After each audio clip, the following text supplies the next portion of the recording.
So hi friends, welcome to our channel. Friends, మనకి ప్రభుత్వ బ్యాంకులో ఖాళీగా ఉన్నటువంటి పర్మనెంట్ క్లరికల్ ఉద్యోగాలకి సంబంధించి ఈ యొక్క జాబ్ నోటిఫికేషన్ అనేది రిలీజ్ చేయడం జరిగింది.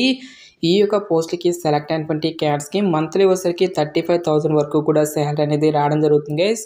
ఎలాంటి ఎక్స్పీరియన్స్ అనేది కూడా ఉండాల్సినటువంటి అవసరం అయితే లేదు. సో ఈ యొక్క పోస్టులకి సెలెక్ట్ అయినటువంటి క్యాండిడేట్స్కి మనకు సొంత రాష్ట్రంలోనే జాబ్ పోస్టింగ్ అనేది కూడా ఉంటుంది కాబట్టి సో డెఫినెట్గా ఈ యొక్క రిక్రూట్మెంట్కి అప్లై అనేది చేసుకోండి. ఈ విధంగా ఈ యొక్క నోటిఫికేషన్కి సంబంధించి కంప్లీట్ డీటెయిల్స్ అన్నిటిని కూడా ఈ యొక్క వీడియోలో డిస్కస్ అయితే చేద్దాం. సో ఎవరు కూడా స్కిప్ అయితే చేయదు గైస్. ఫస్ట్ టైం మన ఛానల్ని విజిట్ చేస్తున్నట్లయితే కనుక సబ్స్క్రైబ్ అయితే చేసుకునే బెల్ ఐకాన్ కూడా యాక్టివేట్ చేసి పెట్టుకోండి. ఇంకా ఎవరైనా వీడియోని లైక్ చేయనట్లయితే కనుక డెఫినెట్గా వీడియోని లైక్ చేసేటువంటి ప్రయత్నం అయితే చేయండి guys. Okay, let's start the video. First of all ఈ యొక్క పోస్టింగ్కి సంబంధించి ఇంపార్టెంట్ డేట్స్ విషయానికి వచ్చేట్లయితే కనుక సో మనకి May 15th నుంచి కూడా అప్లికేషన్ ప్రాసెస్ అనేది స్టార్ట్ కావడం జరిగింది. ఇక లాస్ట్ డేట్ విషయానికి వచ్చేట్లయితే కనుక June 14th వరకు కూడా ఈ యొక్క రిక్రూట్మెంట్కి ఆన్లైన్లో అప్లికేషన్స్ అనేవి సబ్మిట్ అయితే చేసుకోవాల్సి అయితే ఉంటుంది. సో ఇక పోస్టులకి సంబంధించి కంప్యూటర్ బేస్డ్ ఎగ్జామినేషన్కి సంబంధించిన డీటెయిల్స్ అన్నిటిని కూడా ఫర్దర్గా మనకి ఆఫీషియల్ వెబ్సైట్లో అయితే అనౌన్స్ అనేది చేయడం జరుగుతుంది గైస్. సో ఇక ఆఫీషియల్ వెబ్సైట్ లింక్తో పాటు అప్లై లింక్స్ అన్నిటిని కూడా వీడియో డిస్క్రిప్షన్లోను కామెంట్ సెక్షన్ అయితే ప్రొవైడ్ అయితే చేస్తాను గైస్. సో ఇక వేకెన్సీస్కి ఎవరెవరు అప్లై చేసుకోవచ్చు అని చూసుకున్నట్లయితే కనుక so all Indian national citizens అందరూ కూడా అప్లై చేసుకునే విధంగా ఈ యొక్క జాబ్ నోటిఫికేషన్ అనేది రిలీజ్ చేయడం జరిగింది. So all Indian national citizens అందరూ కూడా అప్లై చేసుకునే విధంగా ఈ యొక్క జాబ్ నోటిఫికేషన్ అనేది రిలీజ్ చేయడం జరిగింది. సో ఇక నోటిఫికేషన్ ద్వారా భర్తీ చేసినటువంటి ఈ యొక్క పోస్టులకి సంబంధించి అప్లై చేసుకోవడానికి మీకు ఉండాల్సినటువంటి ఏజ్ లిమిట్ విషయానికి వచ్చేట్లయితే కనుక February 28th, 2025 నాటికి మీకు మినిమం ఏజ్ అనేది 20 years అయితే కంప్లీట్ అయి ఉండాలి. జనరల్ అభ్యర్థులు వచ్చేసరికి 28 years వరకు కూడా అప్లై అనేది చేసుకోవచ్చు. నెక్స్ట్ మనకి క్యాస్ట్ వైజ్ కూడా ఏజ్ రిలాక్సేషన్స్ అనేవి ఉంటాయి కాబట్టి ఓబీసీ క్యాన్స్ వచ్చేసరికి 31 years వరకు, ఎస్సీ ఎస్టీ క్యాన్స్ వచ్చేసరికి 33 years వరకు కూడా అప్లై చేసుకోవడానికి ఛాన్స్ అనేది కల్పిస్తూ ఉన్నారు. నెక్స్ట్ ఇక్కడ మనకి డేట్ ఆఫ్ బర్త్ అనేవి కూడా మనకి ఇవ్వడం జరిగింది. February 28th, 2005 నుంచి February 28th, 1997 లోపు జన్మించినటువంటి క్యాండిడేట్స్ మాత్రమే ఈ యొక్క జాబ్స్కి అప్లై చేసుకోవాల్సి అయితే ఉంటుంది. నెక్స్ట్ ఈ యొక్క పోస్టులకి సంబంధించి అప్లికేషన్ ప్రాసెస్ విషయానికి వచ్చేట్లయితే కనుక ఓన్లీ ఆన్లైన్లోనే అప్లై చేసుకోవాల్సి అయితే ఉంటుంది. సో ఇక అప్లై లింక్స్ అన్నిటిని కూడా వీడియో డిస్క్రిప్షన్లోను కామెంట్ సెక్షన్ అయితే ప్రొవైడ్ అయితే చేస్తాను గైస్. నెక్స్ట్ ఈ యొక్క వేకెన్సీస్కి సంబంధించి అప్లికేషన్ ఫీజుకి సంబంధించిన డీటెయిల్స్ కనుక చూసుకున్నట్లయితే కనుక సో ఆల్ క్యాండిడేట్స్ అందరూ కూడా 1000 రూపీస్ ప్లస్ GST ఛార్జెస్ అనేవి మీరు ఆన్లైన్లో పే చేయాల్సి అయితే ఉంటుంది. సో ఇక పోస్టులకి సెలెక్ట్ అయినటువంటి క్యాండిడేట్స్కి మంత్లీ వచ్చరికి 35,000 వరకు కూడా శాలరీ అనేది రావడం జరుగుతుంది గైస్. సో ఇక బేసిక్ పేతో పాటు చాలా రకాల సెంట్రల్ గవర్నమెంట్కి సంబంధించి అలవెన్సెస్ అనేవి కూడా మనకి పే చేయడం జరుగుతుందని చెప్పేసి ఇక్కడ మనకి జాబ్ డీటెయిల్స్లోనే క్లియర్గా మెన్షన్ చేయడం జరిగింది. సో ఇక నోటిఫికేషన్ ద్వారా భర్తీ చేసినటువంటి ఈ యొక్క పోస్టులకి సంబంధించి ఎవరెవరు అప్లై చేసుకోవచ్చు చూసుకున్నట్లయితే కనుక so all India national citizens అందరికీ కూడా మనకి ఈక్వల్ ఛాన్స్ అనేవి ఇవ్వడం జరిగింది. అంటే మీరు ఏ స్టేట్కి చెందిన వారైనా సరే ఈ యొక్క జాబ్స్కి అప్లై అనేది చేసుకోవచ్చు గైస్. సో మీరు ఆంధ్ర అయినా తెలంగాణ అయినా ఈ విధంగా మీరు ఏ స్టేట్కి చెందిన వారైనా సరే ఈ యొక్క జాబ్స్కి అప్లై అనేది చేసుకోవచ్చు. సో ఈ యొక్క నోటిఫికేషన్ ద్వారా టోటల్గా మనకి 15 నెంబర్ ఆఫ్ వేకెన్సీస్ని రిక్రూట్మెంట్ అనేది చేయడం జరుగుతుంది గైస్. సో ఈ యొక్క నోటిఫికేషన్ ద్వారా మనకి క్లర్క్ కమ్ క్యాషియర్ అనేటువంటి ఈ యొక్క ఉద్యోగాలను అయితే రిక్రూట్మెంట్ అనేది చేయడం జరుగుతుంది గైస్.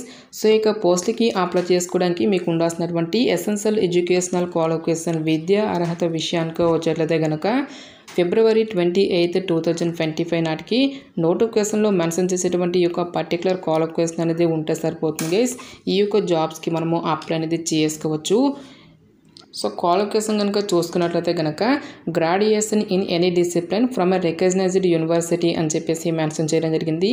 సో మీరు ఏదైనా ఒక విభాగంలో జస్ట్ మీరు బ్యాచిలర్స్ డిగ్రీ అనేది కంప్లీట్ చేస్తే సరిపోతుంది గైస్. ఈ యొక్క జాబ్స్కి మనము అప్లై అనేది చేసుకోవచ్చు. సో మీరు బీకామ్ చేసినా, BSc చేసినా, బీటెక్ చేసినా సరే ఈ యొక్క వేకెన్సీస్కి అప్లై అనేది చేసుకోవచ్చు. సో ఎటువంటి ఎక్స్పీరియన్స్ కానీ ఎలాంటి ఎక్స్ట్రా సర్టిఫికేట్స్ అంటూ కూడా మనకి ఏమీ కూడా ఉండాల్సినటువంటి అవసరం అయితే లేదు గైస్. నెక్స్ట్ మనకి నోటిఫికేషన్లో మెన్షన్ చేసేటువంటి యొక్క పర్టికులర్ క్వాలిఫికేషన్తో పాటుగా knowledge of operating computers in MS office and internal usage and knowledge of local language is essential అని చెప్పేసి ఇవ్వడం జరిగింది.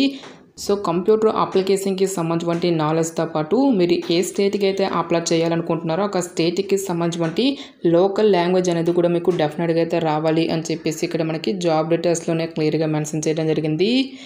సో ఇటువంటి జాబ్స్ అనేవి గవర్నమెంట్ నుంచి చాలా అంటే చాలా అరుదుగా మనకి రిలీజ్ అవుతూ ఉంటాయి. సో ఈసారి కనుక ఈ యొక్క ఛాన్స్ అనేది మీరు మిస్ చేసుకున్నట్లయితే కనుక సో మరికొన్ని సంవత్సరాల పాటు కూడా మీరు వెయిట్ చేయాల్సి అయితే ఉంటుంది. కాబట్టి సో క్వాలిఫికేషన్ ఉన్నటువంటి ప్రతి ఒక్క క్యాండిడేట్ కూడా ఈ యొక్క రిక్రూట్మెంట్కి అప్లై అనేది చేసుకోండి. సో ఇక పోస్ట్కి సంబంధించి సెలక్షన్ ప్రాసెస్ అనేది ఏ విధంగా ఉంటుంది అని చూసుకున్నట్లయితే కనుక ఓన్లీ 2 స్టేజెస్లో ఈ యొక్క వేకెన్సీస్కి సంబంధించి సెలక్షన్ అనేది కంప్లీట్ అయితే చేయడం జరుగుతుంది గైస్. సో ఫస్ట్ స్టేజ్లో మనకి ఆన్లైన్ ఎగ్జామినేషన్ అనేది కండక్ట్ చేయడం జరుగుతుంది. సో ఫస్ట్ స్టేజ్లో మనకి ఆన్లైన్ కంప్యూటర్ బేస్డ్ ఎగ్జామినేషన్ అనేది కండక్ట్ చేయడం జరుగుతుంది గైస్. సో ఇక రిటన్ టెస్ట్కి సంబంధించి సిలబస్ కనుక చూసుకున్నట్లయితే కనుక సో రీజనింగ్ నుంచి మనకి టోటల్గా 40 నెంబర్ ఆఫ్ క్వశ్చన్స్ అనేవి అడగడం జరుగుతుంది, 40 మార్క్స్. నెక్స్ట్ మనకి క్వాంటిటేటివ్ యాప్టిట్యూడ్తో పాటుగా English, basic computer knowledge and general awareness అనేటువంటి ఈ యొక్క పర్టికులర్ టాపిక్స్ నుంచి రిలేటెడ్గా మనకి క్వశ్చన్స్ అనేవి ఆడడం జరుగుతుంది. సో టోటల్గా మనకి 160 మార్క్స్కి సంబంధించి ఈ యొక్క రిటర్న్ ఎగ్జామినేషన్ అనేది కండక్ట్ చేయడం జరుగుతుంది గైస్. సో టోటల్గా మనకి ఇక్కడ 2 అవర్స్ పాటు కూడా మనకి ఈ యొక్క ఎగ్జామినేషన్ అనేది కండక్ట్ చేయడం జరుగుతుంది. సో ఈచ్ వన్ కరెక్ట్ ఆన్సర్కి ఇక్కడ మనకి 1 మార్క్ అనేది కేటాయిస్తారు. ప్రతి రాంగ్ ఆన్సర్కి కూడా మనకి 1/4 నెగిటివ్ మార్కింగ్ అనేది కూడా ఉంటుంది గైస్. సో 4 మిస్టేక్స్కి 1 మార్క్ అనేది డిడక్ట్ చేయడం జరుగుతుందని చెప్పేసి ఇక్కడ మనకి రిక్రూట్మెంట్ నోటిఫికేషన్లోనే క్లియర్గా ఇవ్వడం జరిగింది. ఈ విధంగా ఎవరైతే ఇక స్టేజ్ 1ని క్లియర్ చేసినటువంటి క్యాండిడేట్స్కి ఫర్దర్గా మనకి స్టేజ్ 2లో డిస్క్రిప్టివ్ టెస్ట్ అనేది కండక్ట్ చేయడం జరుగుతుంది.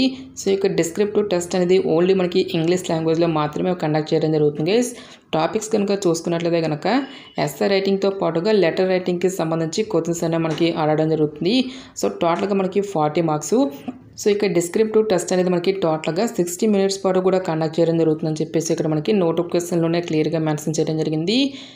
సో ఈ విధంగా ఈ యొక్క డిస్క్రిప్టివ్ టెస్ట్ని కూడా క్లియర్ చేసినటువంటి క్యాండిడేట్స్కి డైరెక్ట్గా మనకి డాక్యుమెంట్ వెరిఫికేషన్తో పాటుగా ఇంటర్వ్యూ అనేది కూడా కండక్ట్ చేసేసి ఈ యొక్క వేకెన్సీస్కి ఎంపిక అనేది చేయడం జరుగుతుంది. నెక్స్ట్ ఎగ్జామినేషన్ సెంటర్స్కి సంబంధించిన డీటెయిల్స్ కనుక చూసుకున్నట్లయితే కనుక సో టోటల్గా ఇక్కడ మనకి 3 లొకేషన్స్లో ఈ యొక్క పోస్టులకి సంబంధించి ఎగ్జామినేషన్స్ అనేవి కండక్ట్ చేయడం జరుగుతుంది. సో హైదరాబాద్, వరంగల్, విజయవాడ అనేటువంటి ఈ యొక్క పర్టికులర్ లొకేషన్స్లో మనకి ఎగ్జామినేషన్స్ అనేవి కండక్ట్ చేయడం అయితే జరుగుతుంది గైస్. సో ఇక జాబ్ నోటిఫికేషన్ అనేది మనకి ఎక్కడి నుంచి వచ్చింది అని చూసుకున్నట్లయితే కనుక the Andhra Pradesh Mahesh cooperative urban bank limited అనేటువంటి యొక్క ప్రభుత్వ బ్యాంక్ నుంచి అఫీషియల్గా రిలీజ్ అయినటువంటి యొక్క పర్మనెంట్ క్లర్క్ కమ్ క్యాషియర్ ఉద్యోగాలకి సంబంధించిన job notification details. Interest eligible candidates డెఫినెట్గా ఈ యొక్క రిక్రూట్మెంట్కి అప్లై అనేది చేసుకోండి. సో ఇక పోస్ట్కి సెలెక్ట్ అయినటువంటి క్యాండిడేట్స్కి జాబ్ పోస్టింగ్ అనేది కూడా మీకు సొంత జిల్లాలో కానీ మీకు సొంత జిల్లాకి దగ్గరలోనే ఉంటుంది కాబట్టి సో డెఫినెట్గా ఈ యొక్క ఆపర్చునిటీని యూటిలైజ్ అయితే చేసుకోండి. నెక్స్ట్ ఈ యొక్క నోటిఫికేషన్కి సంబంధించిన లింక్స్ అన్నిటిని కూడా వీడియో డిస్క్రిప్షన్లోను కామెంట్ సెక్షన్ అయితే ప్రొవైడ్ అయితే చేస్తాను గైస్.